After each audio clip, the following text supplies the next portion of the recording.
नमस्कार. Unique story चॅनलवर आपले स्वागत आहे. सदर कथा ही काल्पनिक असून तिचा कुठल्याही सत्य घटनेशी अथवा जीवित किंवा मृत व्यक्तीशी संबंध नाही.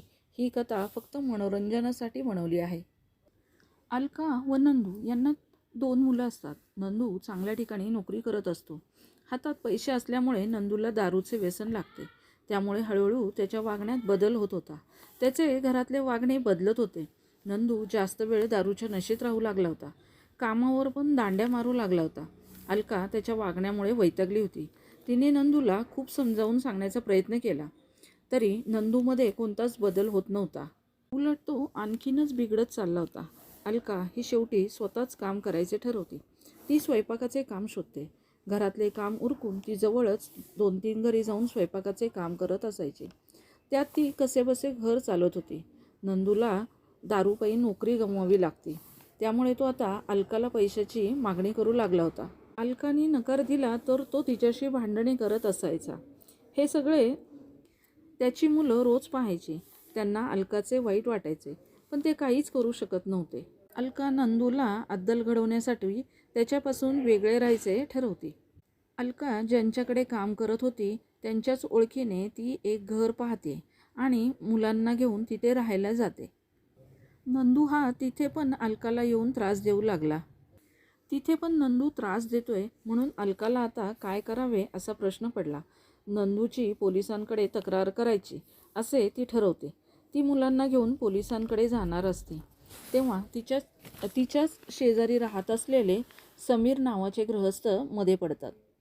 ते अलकाची चौकशी करतात. ते तिला सांगतात, अशा माणसांना कशाचाच फरक पडत नाही. पोलीस तरी काय करणार? त्याला 2-3 फटके मारले तरी हा सहन करेल का? उगाच त्याचा जीव जायचा. अलका त्या माणसाचे बोलणे ऐकून नंदूलाच कसेबसे तिथून बाहेर काढते. तेव्हापासून समीर येता जाता अलकाबरोबर बोलायचा, तिची चौकशी करायचा. अलकाला वाटायचे तो एक चांगला माणूस आहे. तिला बाकी त्याच्याविषयी काहीच माहिती नसते. ती तिच्याच कामात बिझी असल्यामुळे तिला ह्या बाकीच्या गोष्टीत लक्ष द्यायला वेळच मिळायचा नाही. अलकाचा मोठा मुलगा थोडा कळता झालेला होता. आई घरी नसताना तो लहान भावंडाची काळजी घ्यायचा. अलका घरी नसताना समीर तिच्या घरी जायचा. तिच्या मुलांबरोबर बोलायचा, त्यांना खाऊ द्यायचा. हळूहळू अलका पण समीरबरोबर मोकळेपणाने बोलू लागली होती. तेव्हा अलका त्याला विचारते त्याच्या घरी कोण कोण असते. तेव्हा समीर तिला सांगतो तो एकटाच राहतो. त्याचे लग्न झालेले नाही. त्याचे आई वडील गावी असतात. अलका त्याला म्हणते, तुम्हाला कधी डबा हवा असेल तर सांगत जा. समीर तिला म्हणतो, ठीक आहे, मग आजच द्या मला डबा. अलका ही स्वयंपाक करत असते तेव्हा समीर तिच्याशी बोलत असतो. बोलता बोलता तो तिला म्हणतो, मी एकटाच राहतो. मला पण कोणी नाही. माझ्याकडे भरपूर पैसे आहेत. तुम्ही पण एकट्याच आहात. तुमच्या नवऱ्याचा काही उपयोग नाही. तेव्हा तुमची काही हरकत नसेल तर तुम्ही माझ्याबरोबर येऊन राहू शकता का? तुम्हाला बाहेर काम करायची गरज पडणार नाही. समीरचे बोलणे ऐकून अलका एकदम चिडते. ती समीरला म्हणते, तुम्हाला काय वाटले मी नवऱ्याला सोडून राहते म्हणजे नवरा सोडला नाही? त्याला त्याची चूक कळावी, तो सुधारावा म्हणून मी इथे आले आहे. आणि मी तुमच्याकडे कसली मदत मागितली नाही. तेव्हा तुम्ही परत माझ्या घरी यायचे नाही आणि परत माझ्याशी बोलायचे सुद्धा नाही. तुम्हाला काय वाटते परिस्थितीने नाही म्हणून मी असं काहीही वागेल? असे बोलून ती समीरला बाहेर काढते. तेव्हा तिला पहिल्यांदा वाटते नवऱ्याला सोडून राहणाऱ्या महिलांकडे लोक कोणत्या दृष्टिकोनातून पाहतात ते. दुसऱ्या दिवशी ती स्वतः नंदूला भेटायला जाते. नंदू घरात झोपलेला असतो. ती घरातली आवरावर करते. नंदूसाठी जेवण बनवते. तरी नंदू अजून उठत नसतो. अलका त्याच्या जवळ जाऊन बघते तर त्याचे शरीर पूर्ण गार पडलेले असते. अलका घाबरून शेजारच्यांना बोलवते. ते नंदूला बघून तो गेला आहे असे सांगतात. तर त्यातलाच एक जण म्हणतो, नंदू रात्री एकदम व्यवस्थित होता. मी त्याच्याबरोबर बोललो. तो झोपताना त्याच्याबरोबर एक जण होता. त्याला इथे कधी पाहिले नव्हते आधी. अलकाला वाटते नंदू हा असा अचानक जाण्यासारखा नव्हता. तिला संशय येतो, पण सगळ्यांना वाटत असते नंदू एकटाच राहत होता. रात्रंदिवस दारू प्यायचा, त्यामुळं तो गेला असेल. अलका मुलांना बोलावून घेते. नंदूच्या अंत्यसंस्काराची तयारी होते. अलकाचा मोठा मुलगा वडिलांकडे पाहत असतो तेव्हा त्याला नंदूच्या हातात एक अंगठी दिसते. त्याला आठवते ती अंगठी त्याने समीरच्या हातात पाहिलेली असते. समीर त्याच्या घरी यायचा तेव्हा ती अंगठी त्याच्याच हातात असायची. ती अंगठी वेगळी असते, त्यामुळं ती लक्ष वेधून घ्यायची. तो अलकाला ती अंगठी काढायला सांगतो. अलका पण म्हणते तिने ह्या आधी नंदूच्या हातात ती अंगठी कधीच पाहिलेली नव्हती. ती मुलाला विचारते, तुला माहिती आहे का त्या अंगठीबद्दल? तर मुलगा सांगतो त्याने समीरकडं ती अंगठी पाहिलेली आहे ते.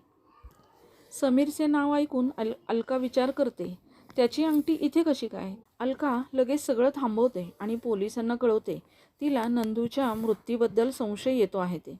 पोलीस पण बॉडी ताब्यात घेतात. नंदूचे पोस्टमॉर्टम होते. त्यात नंदूचा गुदमरल्यामुळे मृत्यू झाला असे कळते. पोलीस तपास करत असतात. सगळ्यांची चौकशी करून अलकाच्या मुलांची सुद्धा चौकशी करतात. तेव्हा अलकाचा मोठा मुलगा त्या अंगठीबद्दल पोलिसांना सगळे सांगतो. पोलीस ती अंगठी ताब्यात घेतात आणि समीरची सगळी माहिती काढायला सुरुवात करतात. नंदूचे अंत्यसंस्कार होतात. अलका मुलांबरोबर तिथेच असते. तेव्हा समीर तिला भेटायला येतो. पोलिसांनी अलका व मुलांना आधीच सांगून ठेवले होते, समीर आला तरी त्याला अंगठीबद्दल काहीच विचारायचे नाही म्हणून. समीर अलकाला विचारतो, असे अचानक कसे घडले? अलका त्याला काहीच प्रत्युत्तर देत नाही. तरी समीर पुढे तिला म्हणतो, काल मी जे बोललो त्याकडे लक्ष नका देऊ. तुम्हाला काही मदत लागली तर मला सांगा, असे म्हणतो आणि तिथून निघतो. समीर अलकाला भेटायला आला तरी पोलीस त्याला पकडत नाहीत, पण ते त्याचा पाठलाग करत असतात. पोलिसांना समीरबद्दल धक्कादायक माहिती मिळालेली असते. तरी पोलीस समीरला बेसावत ठेवून त्याचा दिनक्रम, त्याच्या हालचालींवर पूर्ण लक्ष ठेवून असतात. समीर अलकाच्या घरातून निघाल्यावर तो एका अज्ञात ठिकाणी जातो. तिथे एकच घर असते, आजूबाजूला वस्ती नसते. समीर आत जातो. तिथे 2 खोल्या असतात. समीर आतल्या खोलीत जातो. आतल्या खोलीमध्ये एक लाकडी कपाट असते. त्या कपाटातून तो काही कपडे बाहेर काढतो. पोलीस हे सगळं चोरून पाहत असतात. समीर ते कपडे घेऊन त्या कपड्यांचा वास घेत असतो. तेव्हा पोलीस त्या खोलीमध्ये प्रवेश करतात आणि समीरला पकडतात. त्याची विचारपूस करतात. समीरला पोलीस अचानक आल्यामुळे काहीच कळत नसते. तो घाबरलेला असतो. पोलीस तिथे सगळी शोधाशोध करतात. त्या कपाटामध्ये काय आहे ते बघतात. त्या दोन्ही रूम पूर्णपणे तपासतात. त्यावेळी त्यांना त्या आतल्या खोलीमध्ये खणलेलं दिसते. पोलीस तिथं खणतात.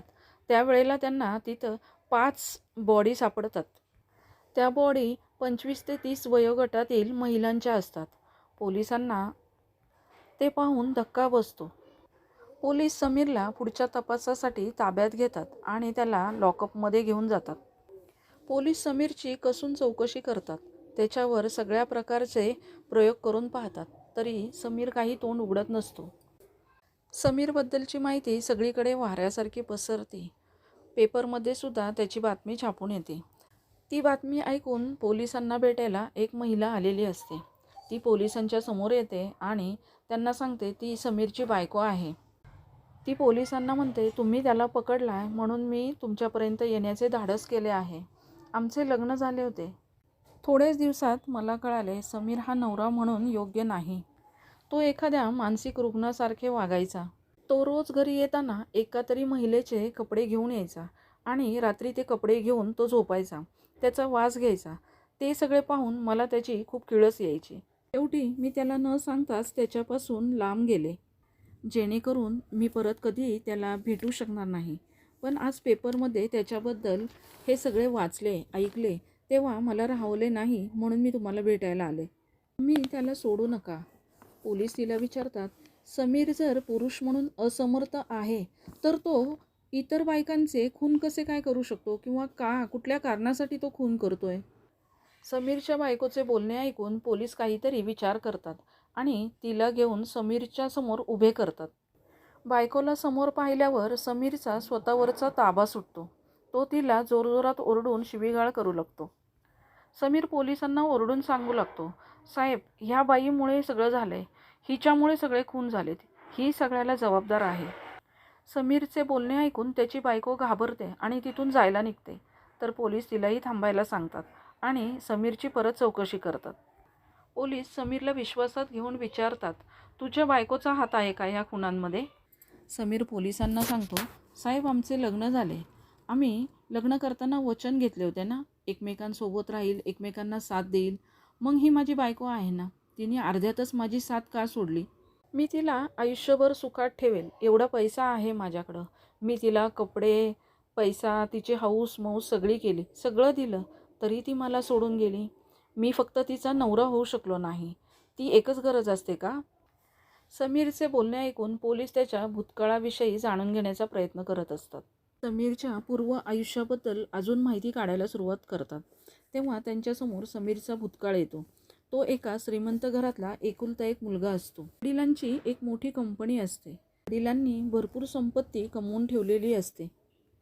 समीर कॉलेजमध्ये असताना मित्र समीरला चिडवायचे, तो मुलींकडे पाहत नाही, त्याला मुलींबद्दल काहीच वाटत नाही म्हणून. समीरच्या तेव्हाच लक्षात आलेले होते की तो वेगळा आहे. त्यामुळे समीरला स्वतःची लाज वाटायची.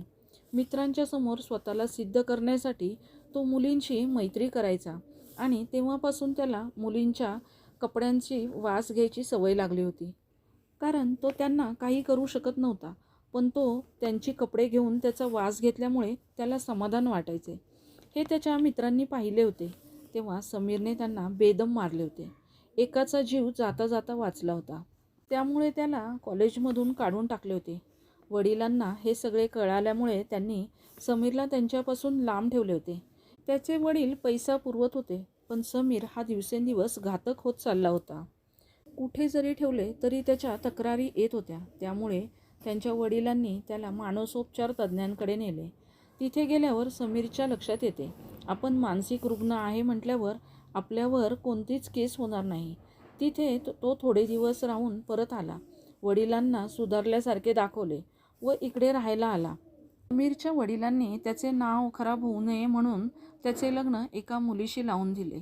पण ती मुलगीसुद्धा काही न सांगता त्याच्या आयुष्यातून निघून गेली.